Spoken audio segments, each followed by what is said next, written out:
Tercera parte. Comentario. Fábula El cocodrilo mentiroso. Periódico El Mundo. Susana Díaz, presidenta antes que candidata. 24 de julio de 2013. Griñán lleva un año preparando a Susana Díaz como su sucesor. El anuncio de su marcha la convierte en presidente. Inspector Carmen Torres. Sevilla. Es una de las mayores inteligencias políticas que he conocido en mi vida. Tengo mucha suerte de contar con ella. Así habla en privado José Antonio Griñán de su consejera de presidencia, Susana Díaz, la única a la que le ha permitido compatibilizar el cargo institucional con la responsabilidad orgánica al frente del PSOE de Sevilla. No era casualidad. De hecho, el presidente de la Junta lleva un año preparándola como sucesora, le ha impuesto clases de inglés, ha potenciado su perfil institucional con viajes a Bruselas, alejándola de la refriega partidista y del caso de los ERE, y le pone como deberes para los fines de semana películas, música y lectura para aumentar su cultura general. Incluso ha mejorado notablemente su estilismo y desterrado de su vocabulario expresiones populares muy características de ella. Susana Díaz, de 39 años y licenciada en Derecho tras 10 años de carrera, es un prototipo de esa última generación de políticos criada en las sedes de los partidos sin experiencia laboral más allá de sus cargos orgánicos. En su versión andaluza, ha recibido el apelativo de Griñaninis, copywriter del periodista Francisco Robles. Tan odiada por los críticos andaluces como admirada por su presidente,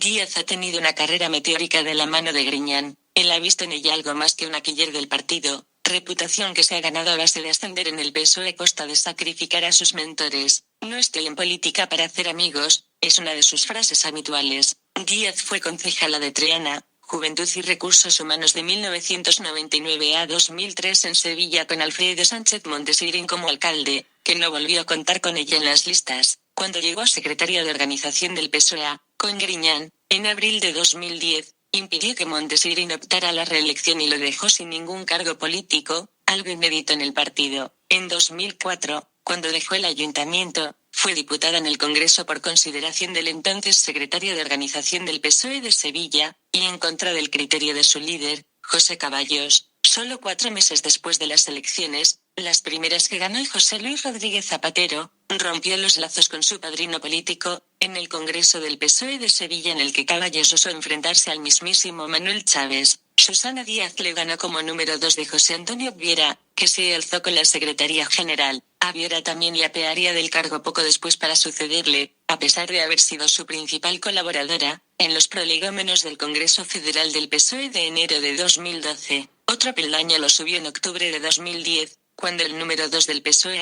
Rafael Velasco, dimitió por las subvenciones de la Junta a la empresa de su mujer, y ella ascendió a ese puesto. Aunque lloró en público por la marcha de su compañero, esa misma tarde se hizo con su despacho y su coche oficial. Operación en Cádiz. A pesar de todos estos enfrentamientos, cuando Susana Díaz de verdad mató a su padre político fue en mayo de 2011, cuando organizó una operación política en Cádiz que se saldó con la dimisión como consejero de Gobernación de Luis Pizarro, columna vertebral del partido en Andalucía durante los últimos 20 años. Su único fallo estratégico ha sido impulsar la candidatura de Carme Chacón frente a Alfredo Pérez Rubalcaba, en un intento de convertirse en la número 2 del PSOE federal en enero de 2012. Su error de cálculo pudo ser letal porque arrastró a José Antonio Griñán a una dolorosa derrota en su casa, en Sevilla, cuando ya le había asegurado que no existía esa opción. Pero como el animal político que es, reconquistó la confianza del presidente y lo acompañó en la travesía por el desierto que supuso para la campaña de las autonómicas. Cuando Griñán sufrió la soledad de un candidato desahuciado por su propio partido, su recompensa fue el delfinato. El anuncio de Griñán de que no concurriría nuevamente para presidir la Junta en unas elecciones autonómicas abrió un proceso de primarias en el PSOE andaluz en el que Susana Díaz partía como única candidata con posibilidades reales de ganarlas por el apoyo más que explícito del aparato. De hecho, ni el consejero Luis Planas ni el alcalde de Junio, José Antonio Rodríguez, llegaron siquiera a reunir los avales necesarios para convertirse en candidatos a las primarias. El comité director del PSOE nombrará a Susana Díaz este miércoles oficialmente candidata Díaz en las próximas elecciones, pero Griñán, con su marcha, la convertirá en presidenta de la Junta, la primera mujer que ocupa el cargo, antes de que tenga la oportunidad de ganar o de perder unas elecciones autonómicas. Párrafos de la noticia. Susana Díaz, sin experiencia laboral más allá de sus cargos orgánicos, en su versión andaluza, ha recibido el apelativo de Griñaninis, copywriter del periodista Francisco Robles, periódico ABC Política. Mario Jiménez, como Susana Díaz, no ha cotizado a la Seguridad Social fuera del PSOE. Daniel Bellaco, 18 de octubre de 2016. La mano derecha de Susana Díaz ha llegado a ser vicepresidente de Cajasol sin tener estudios superiores ni haber trabajado en su vida fuera del PSOE. Mario Jiménez, como Susana Díaz, no ha cotizado a la Seguridad Social fuera del PSOE. Por Daniel Bellaco, 18 de octubre, 201.631.968. Al igual que Susana Díaz, la cual solo trabajó cuando era menor de edad dando clases particulares y vendiendo cosméticos a puerta fría, es otro líder del PSOE andaluz sin haber cotizado a la Seguridad Social fuera del Partido Socialista. Tampoco se conoce trabajo alguno de investigación firmado por Mario Jiménez o Susana Díaz, ni empresa fundada por ellos, ni trabajos en cualquier empresa privada. Son la nueva camada de líderes del PSOE andaluz, sin experiencia laboral fuera del PSOE, su vida profesional ha dependido siempre del partido. Trabajos realizados fuera del PSOE, ninguno. Trabajos realizados en el PSOE. Me quieren decir como una persona que no ha cotizado a la Seguridad Social nunca antes de llegar a la política puede estar cualificada para asignar ayudas a empresas. La importancia que tienen los justificantes de esas ayudas, IVA, concepto de la ayuda, etc. Por mucho que haya estudiado derechos y además tampoco lo ha ejercido, es dinero público. Además, si se presenta a liderar el PSOE nacional y saliese elegida y posibilidad de salir elegida como presidenta de España, sabiendo que en Andalucía nos han retirado desde Europa las ayudas que sirven para crear, mantener el empleo y dar formación a los parados y a los que están en activo que nos la han quitado por la corrupción. Periódico El Mundo. Hay corrupción que no es delito. El fiscal superior de Andalucía aboga por perseguirla aunque fuera del ámbito penal. Todavía deja mucho que desear la Coordinación contra la Corrupción. 18 de noviembre de 2016, 8:50. El fiscal superior de Andalucía, Jesús García Calderón, afirmó en el Parlamento que hay formas de corrupción que no son delictivas y que habría que perseguirlas, aunque fuera del ámbito penal. La advertencia del fiscal superior se produce después de que en los últimos meses varios juzgados andaluces hayan dado carpetazo a diversas piezas relacionadas con el presunto fraude de los cursos de formación en algunos casos, no porque no hubiera irregularidades, sino porque el dinero presuntamente defraudado era inferior a los 120.000 euros. Primero, no deja de ser un delito, es dinero público. Segundo, esa cantidad es la equivalente a una hipoteca de entre 30 y 40 años. Esto ha provocado que muchas personas hayan perdido su casa y no tengan trabajo. Igualmente pasa con el caso de los ERES, fraude en los cursos de formación para desempleados, sin olvidar que 120.000 euros es el equivalente a entre 9 y 10 sueldos anuales de trabajadores medio, con el sueldo igual o por debajo de 20.000 euros año. Sin hablar, claro, de todos aquellos que han tenido que trabajar sin cotizar. Economía sumergida, igual a menos médicos, maestros, profesores, policías, peores servicios sociales, más dificultades para pagar las pensiones contributivas y no contributivas, menos trabajos cotizando. Ojo, no solo estos casos hay corrupción, sino todos los demás. Cara haciendo pucheros, cara pensativa, cara llorando a mares, cara de enfado.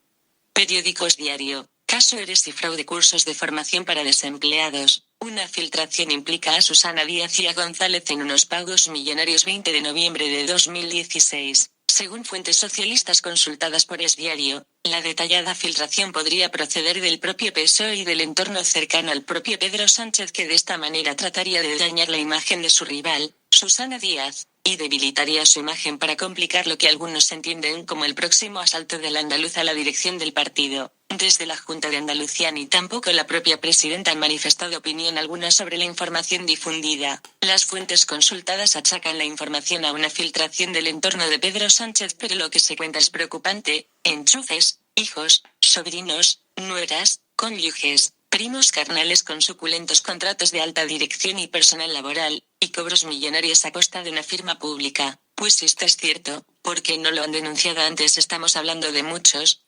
millones, primero de pesetas y después de euros. Además de darme la razón de que el presunto fraude de los ERES y de los cursos de formación para desempleados no solo ha sido en Andalucía, sino también en el resto de España, al igual que el de las facturas falsas. Pues no solo hablaríamos de Chávez como ministro de Trabajo y Griñán, secretaria técnico Ministerio de Trabajo y posteriormente ministro de Trabajo, y Chávez presidente de la Junta de Andalucía, con de Felipe González, que era presidente del Gobierno de España. Cara de sonrojo, cara de pocos amigos, cara de sonrojo, cara haciendo pucheros, cara llorando a mares. Posiblemente desde el año 1986 presuntamente, a saber cuántos millones nos han quitado a los trabajadores, paro y sin formación, y cuántos de los trabajadores han tenido que emigrar por esta razón. Cara llorando a mares, cara de enfado, cara pensativa, Cara haciendo pucheros, cara triste.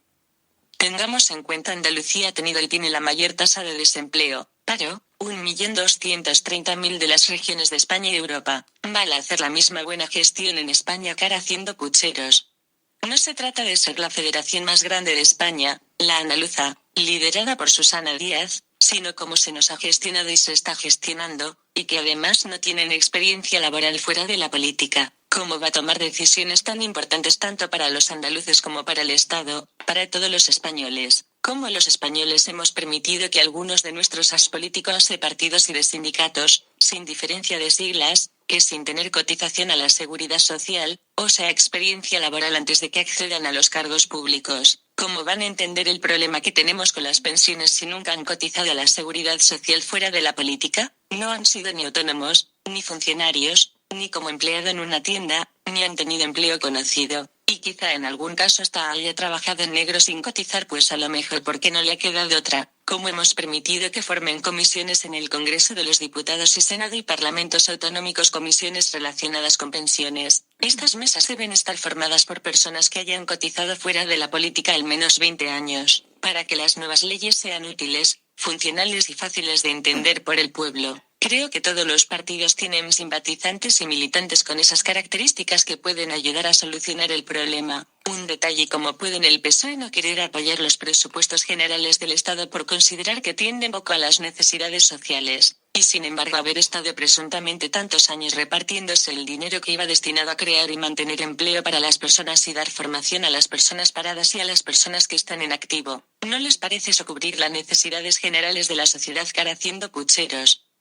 Eso pasa igual que en las comisiones de las mesas del Congreso dirigidas a personas con discapacidad, las componen personas que ninguna de ellas son discapacitados, sean del partido que sean. Después se hacen propuestas y leyes que ni son realistas, ni funcionales. En cuanto a la ley, se prepara, redacta, un enunciado del texto que, aparte de que no lo entiende el común de los mortales, la sociedad, a efectos de llevarla a la práctica es absolutamente imposible. Leyes sobre educación, servicio para este colectivo, para acceder a un puesto de trabajo, o cuando ya estás en él, no suelen entenderlas los empresarios, que son los que nos pueden y tienen que contratar, y otros aspectos, por lo que tienen que estar compuestas por personas con discapacidades. He escuchado en la tele un anuncio de la Organización Nacional de Ciegos de España y Fundación 11 que decía que hay un 70% de parados o de personas sin empleo con discapacidad. Me gustaría saber si 70% de parados con discapacidad a cuánto equivale en miles en millones de personas. Si esta es una democracia, a mí me gustaría saber cómo ciudadano puedo hacer llegar una propuesta a las mesas del Congreso para intentar mejorar como ciudadano el país, para que sean escuchadas y tratadas por todos los partidos de las mesas Congreso, que además sepamos si les llega o no, si ha sido aceptada o no, si sigue o no el trámite parlamentario que corresponda, ya que no, democracia no es solo votar cada 4 años y después si te he visto no me acuerdo después de esos 4 años. Aunque las propuestas después se tengan que enunciarse adecuadamente por expertos, a como el Congreso de los Diputados y el Senado lo tengan que decir cuando las proponen. Así, tantos parados que hay en la actualidad pueden utilizar su tiempo en hacer propuestas con lógica, y sobre todo los jóvenes, jóvenes con discapacidad y mayores con y sin discapacidad de 45 años. Por cierto, con respecto a esto, la semana pasada en el programa de 13 Televisión El Cascabel al Gato estuvo el señor Margallo y hizo referencia al problema de empleo de personas jóvenes y mayores de 45 años y se olvidó de las personas jóvenes con discapacidad y mayores de 45 años con discapacidad. También formamos parte de la sociedad, y sobre todo refiriéndose a las pensiones contributivas, y solo olvidó decir las no contributivas. ¿No será que solo quieran los políticos de partidos y sindicatos que formemos parte de la sociedad solo en la edad escolar? Después, aunque sigamos creciendo, no existimos. En general, en todos los partidos y sindicatos falta que, además de que las políticas sociales están bonitas escritas en los programas electorales, que de verdad se pongan en funcionamiento, las cuales se vean socialmente, sobre todo las referidas a las personas con discapacidad, porque puede ser que haya muchas personas que nazcamos con una discapacidad, y que por eso la sociedad nos arrincone, pero es que resulta que el ser humano puede no nacer con una discapacidad, pero, bien porque haya tenido un accidente o enfermedad, o bien por cuestiones de la edad, por envejecimiento, empieza a tener las mismas limitaciones que los discapacitados. Si resulta que han tenido altos cargos en la administración, en el Congreso de los Diputados, con el Senado, en parlamentos autonómicos, no han sido capaces muchos casos de hacer leyes,